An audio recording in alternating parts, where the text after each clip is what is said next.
All right, today we are diving headfirst into one of the weirdest corners of human psychology. We're talking about a phenomenon where millions, literally millions of people are absolutely positive they remember something that just never, ever happened.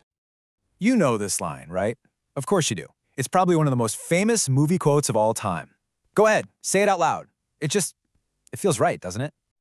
Well, what if I told you that line, the one you have memorized, the one everyone quotes, is completely wrong because Darth Vader, he never actually said it.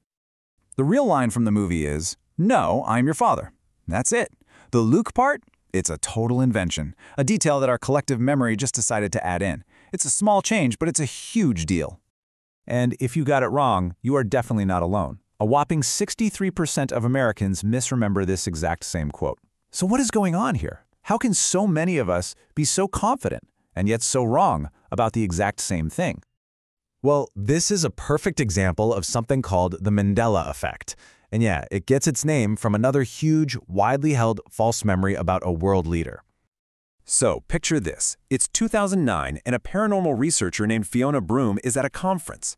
She realizes she has this incredibly clear memory of Nelson Mandela dying back in a South African prison in the 1980s. I mean, she remembered the news clips, his widow giving a speech, the whole thing. The only problem? It never happened. Mandela was actually freed in 1990, went on to become president, and didn't pass away until 2013. But here's the kicker. Broome quickly found out that thousands of other people shared their exact same false memory. And just like that, the Mandela effect was born.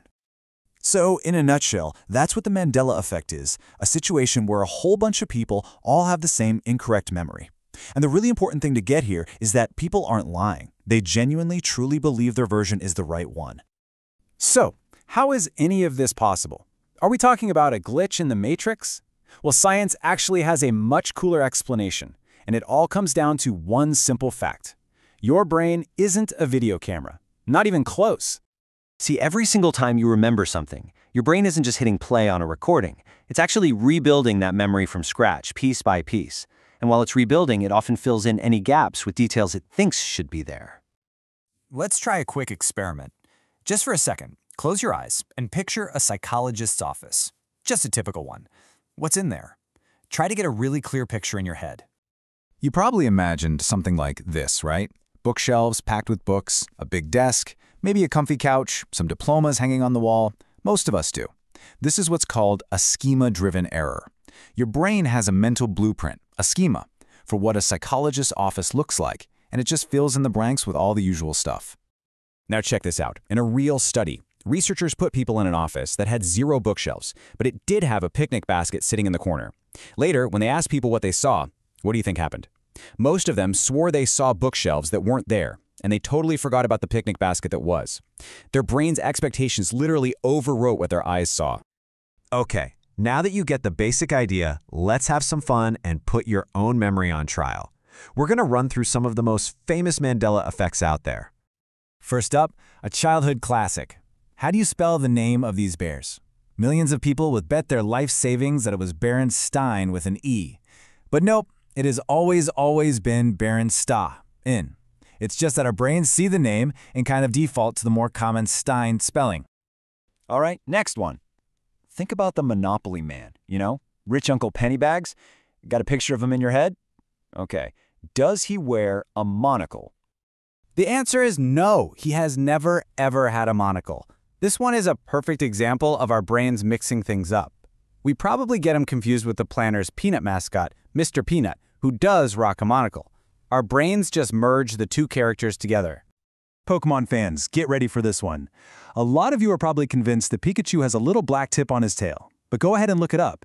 It's always been solid yellow. It's one of those details that just feels like it should be there, but it isn't.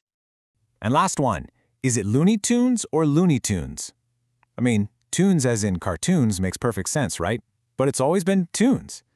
The name was actually a little nod to the music and symphonies that were a huge part of the show. Now, the psychology behind this is pretty solid.